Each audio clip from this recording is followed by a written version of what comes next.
I had this really big, fancy, schmancy video that I was going to do with alternating scenes and kind of talking to you guys about the pros and cons of Xenoblade Chronicles 1 versus Xenoblade Chronicles 2 and what makes it more dynamic here and there, but it ended up sounding really scripted and robotic because that's exactly what it was. So I decided to do what I think I do best. It's simply just free flow talk about the goodness that is Xenoblade Chronicles and some of the toxicity that I saw on display from people when it comes to Xenoblade Chronicles 1 versus Xenoblade Chronicles 2, especially on the recent anniversary of Xenoblade Chronicles 2's release date of December 1st, 2017. So we're gonna break down Xenoblade Chronicles 1 versus Xenoblade Chronicles 2, the pros and cons of each, and I will finally give you guys, maybe, you have to get to the end of the video, a straight answer on what game I like more, because I'm not sure if I've done that completely just yet recently.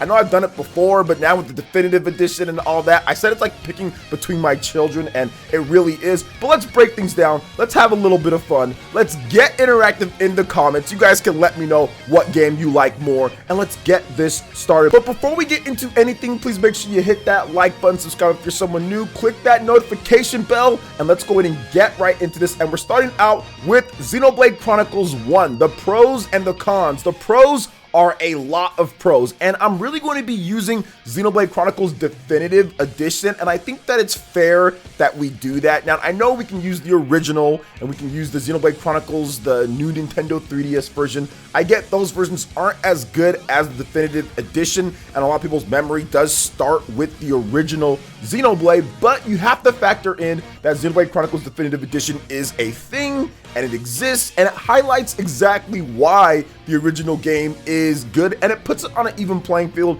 now that it's on the same system as the Nintendo Switch, and it is in HD and everything. So I will be using Xenoblade Chronicles Definitive Edition for my reference on this, and there are a lot of pros. There are a lot of pros with Xenoblade Chronicles Definitive Edition. I think that the game just itself, it highlights one, how well crafted Shulk's story is. From start to finish, you pretty much have your goal. You have what you need to do. There are some twists and turns. There are some, oh snap, I didn't see that coming. But for the most part, it feels like a really good traditional JRPG in that respect. It feels like Shulk has his motivation, he has his determining factor, he has his drive, and when he ultimately reaches what he needs to do, he has branching pathways of what he has to do in order to get something done. He figures out the enlightenment. He knows that there is something that's even greater that he needs to solve, but he needs his friends in order to get it done, and he'll do whatever he needs to do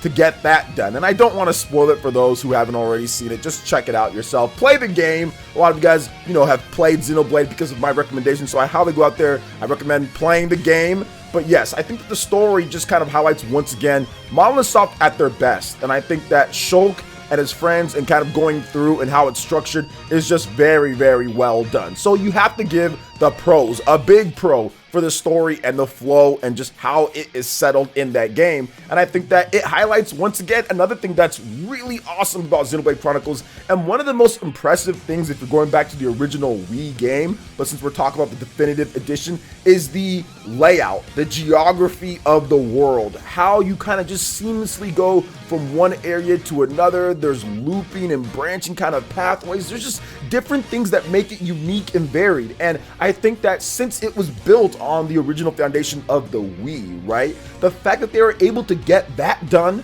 with that system and then modify it and kind of enhance it, remaster it to still make it look pretty good on the Definitive Edition on the Switch in a modern sense is a testament to how well it was designed originally on the underpowered system of the Nintendo Wii. Monolith Soft deserves a lot of credit with that, because still to this day, you can go into Xenoblade Chronicles Definitive Edition, you can see all this different cool geography and all these different cool areas, and you're like, man, that's just still nice. I mean, yes, it's not as good as, like, let's say The Witcher and other systems, or as good graphically when it comes down to things. Obviously, Xenoblade Chronicles X looks better as well, but in terms of just how it's laid out and everything, man, Xenoblade Chronicles Definitive Edition, Xenoblade Chronicles was absolutely incredible. So that is another huge pro for the game. And on top of that, you can look at just how the combat is done. And I think that that's where, for me, Xenoblade Chronicles Definitive Edition really hits home.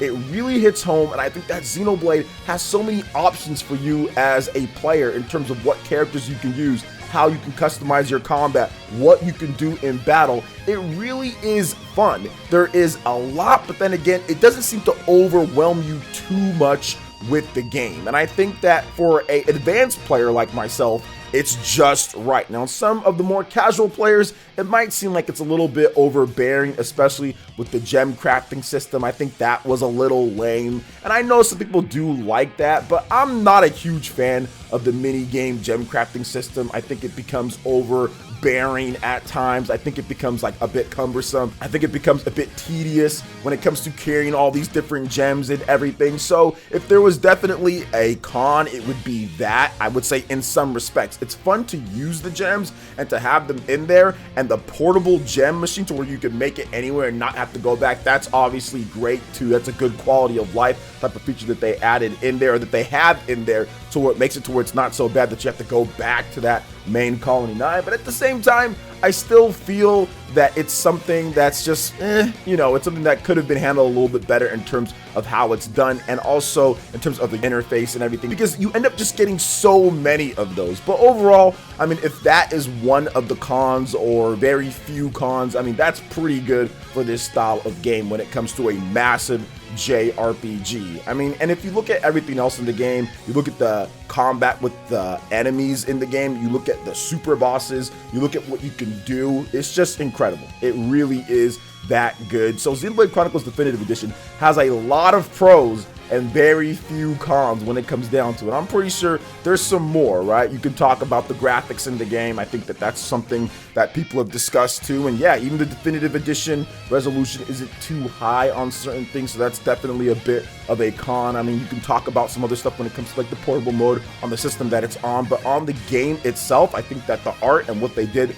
with remaking some of the graphics, right? Remaking Shulk's face, the art style and everything, and remaking the hands and the face when it comes down to it, I think that was pretty good. But obviously they could have done maybe a bit more when it comes to some of the environments and everything, but it still is a beautiful game to play and to look at, you know, even at this point. So I feel they did the best with what they actually had when it comes to budget and team resources available. So that's Xenoblade Chronicles Definitive Edition. But what about Xenoblade Chronicles 2, which becomes a little bit interesting when it comes down to it? I think fans definitely go back a lot more than I would like to see, but I think that Xenoblade Chronicles 2 has a lot of pros as well. I think that the story, while it's not as straightforward when it comes to Xenoblade Chronicles Definitive Edition, not quite as straightforward, I still feel that the story, in my opinion, is a bit more dynamic. And the reason why it's a bit more dynamic, because you have multiple main protagonists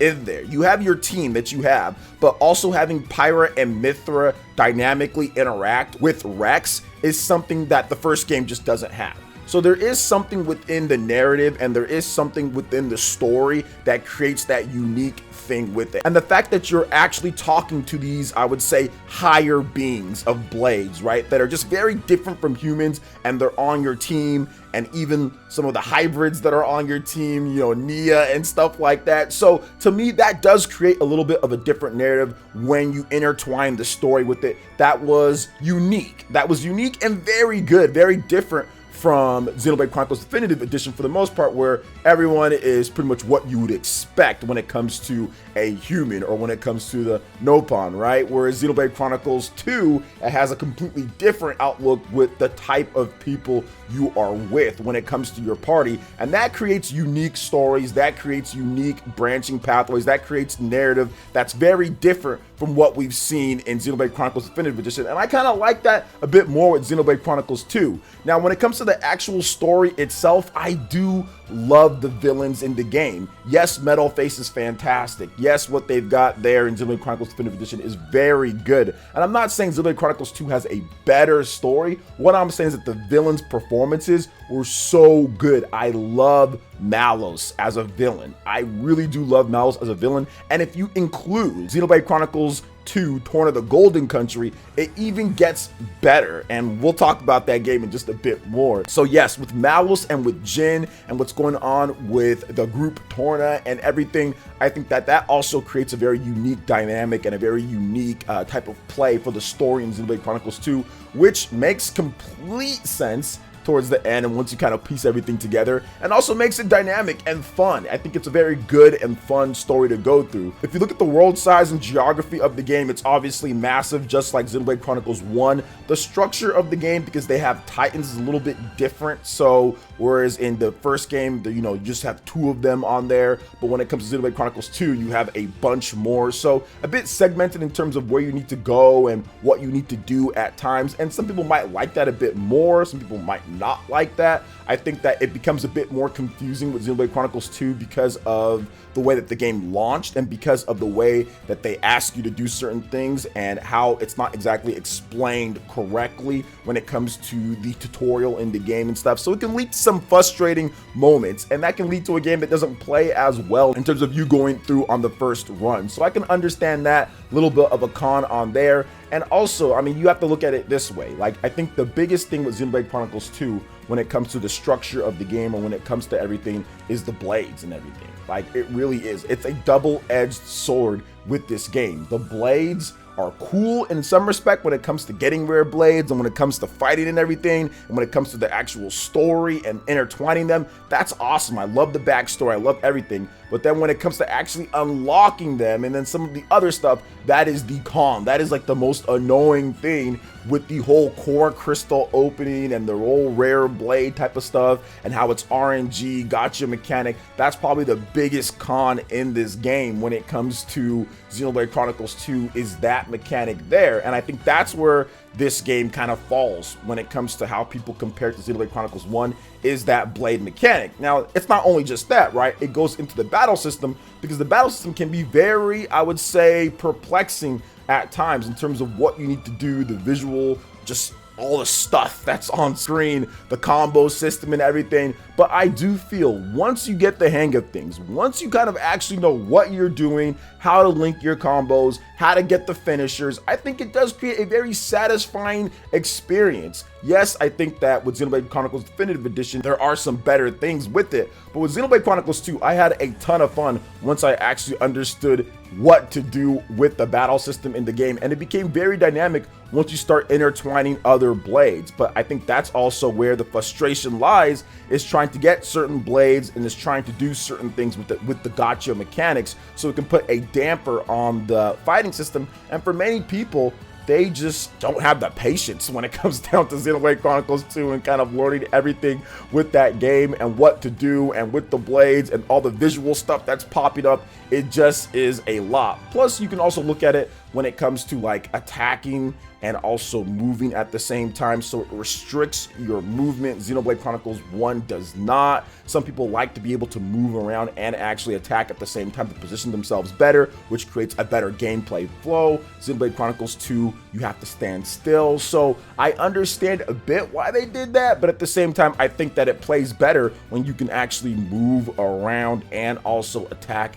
at the same time. So I think that also can present another con for Xenoblade Chronicles 2 as well. But overall, I think that Xenoblade Chronicles 2 does so many things good when it comes to the combat, when it comes to the narrative, when it comes to even like the graphics and the story, the comedy in the game. There is a lot to like about it.